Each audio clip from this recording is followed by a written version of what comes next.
안녕하세요. 시니어 여러분을 위한 복지구조대 복지뉴스 119입니다. 오늘은 가정적 상황을 통해 기초연금에 대해 알아보겠습니다. 상상해보세요. 서울에 사는 60대 부부가 있습니다. 이들의 월 수입은 국민연금 50만원과 아르바이트 수입 120만원입니다. 소유한 재산은 서울 아파트 10억원, 부천 아파트 6억원이며 부천 아파트에는 4억원의 전세금이 있습니다. 이 상황에서 이들이 기초연금을 받을 수 있는지 살펴봅시다. 영상 보시기 전에 구독과 좋아요를 눌러주시면 더 빠르고 유익한 정보를 받으시는 데 도움이 됩니다. 시니어 여러분을 위한 복지구조대 복지뉴스 119 지금 시작합니다. 2024년 기초연금 제도는 소득, 재산, 부채를 반영한 소득 인정액으로 기초연금을 산정합니다. 단독 가구는 월 213만원, 부부 가구는 월 340만 8천원까지 수급 가능합니다. 이제 이 부부의 소득 인정액을 계산해봅시다. 먼저 이들이 1959년생이라고 가정하고 소유한 재산을 포함하여 계산해봅시다. 남편의 서울 아파트와 부천 아파트는 각각 10억원, 6억원의 시가가 있습니다. 아내 명의의 부천 아파트와 전세 4억원도 고려합니다. 소득은 남편의 국민연금 50만원과 아내의 근로소득 120만원입니다.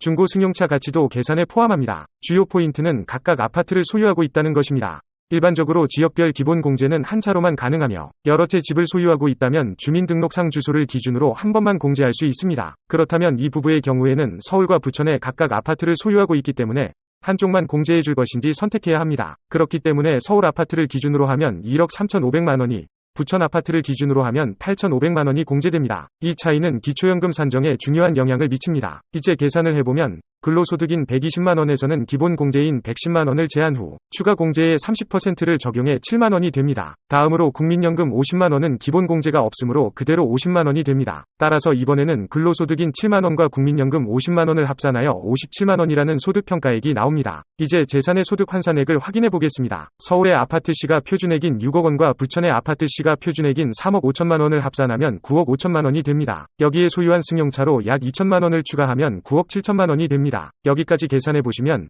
이 부부의 소득 평가액이 57만원이고 재산의 소득 환산액이 9억 7천만원임을 확인할 수 있습니다. 하지만 이 외에도 기초연금 신청 시 주의사항이나 추가 정보가 필요하신 경우에는 주변 복지센터나 국민연금 사무소에 문의하시는 것이 좋을 것 같습니다. 기초연금은 한국에서 경제적으로 취약한 어르신들에게 일정한 수준의 생활을 보장하기 위해 제공되는 현금 지원 제도입니다. 먼저 기초연금을 받기 위해서는 일정한 기준이 있습니다. 그중 가장 중요한 것은 부부의 소득 인정액입니다.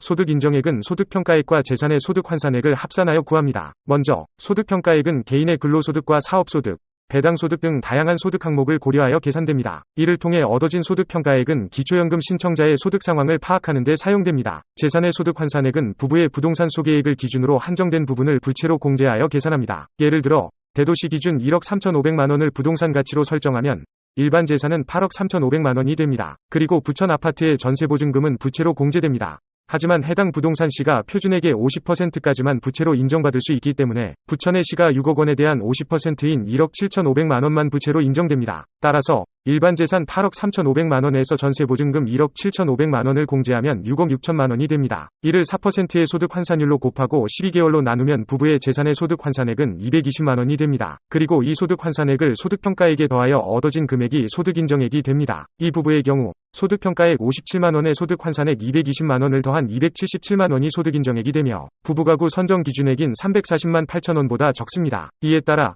매달 25일에 부부 각각 26만 7,840원을 받게 됩니다. 그리고 아파트가 세금으로 과세될 경우 전세보증금은 한 번만 부채로 공제받을 수 있으며 다른 부동산에 대한 전세보증금은 부채로 공제받을 수 없습니다. 이렇게 2024년 기초연금은 집이 이체이고 월급과 국민연금을 받고 있어도 얼마든지 받으실 수 있는 제도입니다. 계산법만 정확히 알면 기초연금을 수령하실 수 있으니 꼭 자신의 기초연금 수령액을 계산해 보시기 바랍니다. 여러분들의 복지를 책임지는 복지구조대 복지뉴스 119. 지금까지 기초연금 수령액을 계산해 보았습니다. 오늘 가정해 본 상황은 일반적인 어르신들께도 많이 해당되실 것이라고 생각합니다. 정부나 보건복지부에서는 이런 계산 방법을 정확히 알려주지 않고 어떻게든 기초연금을 주지 않으려고 하죠. 따라서 이러한 가정적 상황에 대한 계산을 보시고 자신의 상황과 대입해서 꼭 수령액을 계산해 보시기 바랍니다. 오늘 영상이 어르신들께 도움이 되길 바라며 오늘도 어르신들의 행복한 인생을 응원하겠습니다. 앞으로도 도움이 되는 정보를 얻고 싶으시다면 구독 버튼을 누르셔서 복지구조대 복지뉴스 119를 불러주세요. 지금까지 시니어 여러분을 위한 복지구조대 복지뉴스 119였습니다.